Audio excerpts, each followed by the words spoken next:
हमसे जुड़े रहने के लिए हमारे YouTube चैनल को सब्सक्राइब करें और नई वीडियो की नोटिफिकेशन के लिए बेल आइकॉन को दबाएं।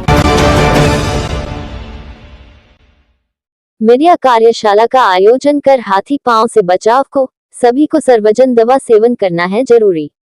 बेतिया बिहार से नसीम रब्बानी के साथ सनोवा खान की रिपोर्ट।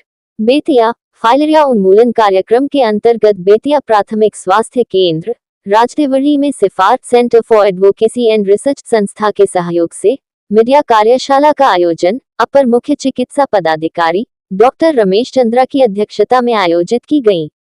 मौके पर अपर मुख्य चिकित्सा पदाधिकारी डॉक्टर रमेश चंद्र ने कहा कि फाइलेरिया एक गंभीर बीमारी है जिससे ग्रसित होने पर ये लोगों को विकलांग तक बना देता है। फाइलेरिया हाथी पांव के हो जाने के बाद इलाज संभव नहीं है, इसलिए इससे लोगों को बचाने के लिए जन जागरूकता कर फाइलेरिया रोधी दवा का सेवन किया जाना जरूरी है।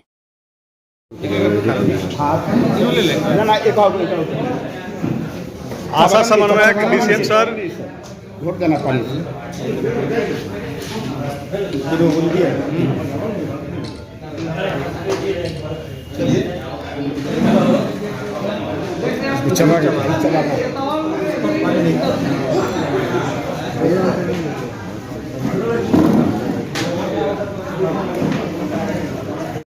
और मीडिया कर्मी, हमारे स्वास्थ्य विभाग के लोग, ये अभी बहुत सारी बातें बताई गई होंगी, उसको मैं एक बार दोबारा समराइज कर देना चाह रहा हूँ जनरल पब्लिक के लिए।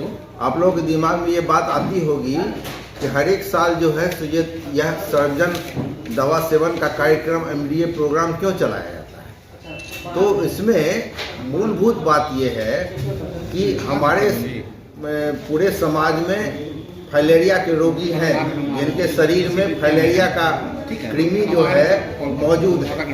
अब फाइलेरिया का जो जीवाणु है, कृमि जो है, वो अपने पास लेके बैठा हुआ है। अब उसको मच्छर अगर काटता है तो किसी स्वस्थ आदमी को फिर वो कीड़ा चला जाएगा उसके शरीर में, ठीक है। और फिर वो कीड़ा जब उसके लसिका ग्रंथियों में जाकर फंस जाता है तब हाथ पैर फूलने लगता है, हाइड्रोसिल फूलने लगता है। तो वो स्थिति नहीं आए, इसीलिए जब तक कि खून में कीड़ा दौड़ते रहता है उसी समय हम लोगों का ये प्रोग्राम चलता है कि ये दवा अगर खा ले तो उस स्थिति तक साधारण आदमी पहुंचेगा ही नहीं। अगर इस दवा का सेवन कर ले जब तक कि वो कीड़ा खून में दौड़ रहा है तब तक वो उससे निजात पा लेगा और उसका हाथ पैर फूलना कभी नहीं हो पाएगा।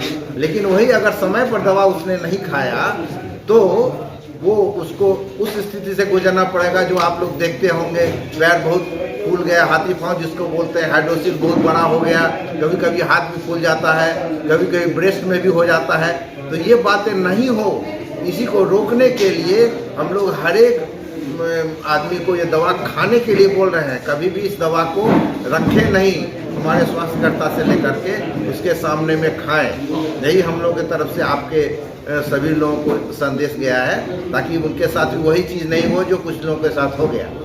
दूसरी बात है कि ये ध्यान रखना है कि 2 साल से कम उम्र के बच्चे को नहीं खाना है, जो बहुत ही गंभीर रूप से ग्रसित कोई रोग, किसी रोग से है, उसको नहीं खाना है। गर्भवती महिला को नहीं खाना है। बाकी हर एक व्यक्ति को खाना है और एज के हिसाब से हमारी स्वास्थ्य कार्यकर्ता हर एक जगह जाकर बांटेंगी और अपने सामने में खिलाएंगी। तो ये जनता से भी अनुरोध है कि अगर कोई स्वास्थ्यकर्ता उनको उनके हाथ में दे के जाने लगे तो वो इंसिस्ट करे कि आप क्यों जा रही हैं, आपको तो इंस्ट्रक्शन है हमको खिलाने का, आप हमारे हाथ में दे के क्यों जा रही हैं। क्योंकि सामने में खाना बिल्कुल जरूरी है। इस बात का इस बार बहुत जोर है। पिछली बार हम लोगों ने देखा कि हमारी स्वास्थ्यकर्ता कुछ लोग कहीं कहीं दे के चली जाती हैं, क्योंकि लोग कहते हैं मेरा बच्चा कहीं गया हुआ है, आप हमको दे दीजिए, खिला देंगे। और वो लोग खिला नहीं पाता। जब हम लोग गए घर में पता किए तो उसके यहाँ से दवा मिल गई, इसका मतलब दवा नहीं खाया गया। तो इस बात पर ज़्यादा जोर है। आप लोगों का सहयोग इस बात में चाहिए कि हर एक आदमी को ये सजग करें कि दवा जब उनके पास देने कोई आए हमारे विभाग का तो अपने सामने में खाएं उसको, और वो कोई छोड़ के जाने लगे उनको भी कहें कि आपको तो ऐसा इंस्ट्रक्शन नहीं है, आपको तो कहा गया खिलाने के लिए, तो आप हाथ में दवा दे के आप क्यों जा रहे हैं। हाँ,